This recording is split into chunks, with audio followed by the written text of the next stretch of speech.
মানবতা বিরোধী অপরাধের দায়ে সাবেক প্রধানমন্ত্রী শেখ হাসিনার মৃত্যুদণ্ডের রায় ঘোষণাকে স্বাগত জানিয়েছে জাতীয় নাগরিক পার্টি এনসিপি।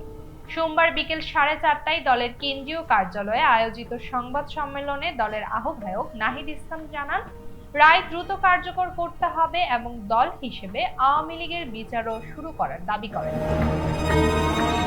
নাহিদ ইসলাম বলেন, শেখ হাসিনাকে অবিলম্বে দিল্লি থেকে দেশে ফিরিয়ে আনার জন্য অন্তর্বর্তী সরকারের পক্ষ থেকে পদক্ষেপ নেওয়া উচিত। তিনি আশা প্রকাশ করেন যে সরকারের নিরাপত্তা উপদেষ্টা ভারত সফরে এই বিশেষ ইতিবাচক অগ্রগতি আনবে। তার দাবি, আগামী 1 মাসের মধ্যেই দণ্ড কার্যকর করা উচিত।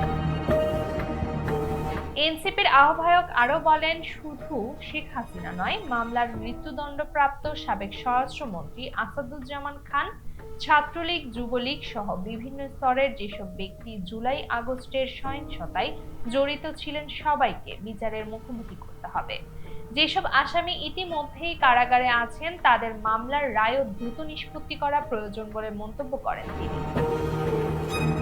তিনি অভিযোগ করেন যে রায়ের মাধ্যমে প্রমাণিত হয়েছে শেখ হাসিনা প্রধানমন্ত্রী হিসেবে গণহত্যার নির্দেশদাতা ও পরিকল্পনাকারী ছিলেন।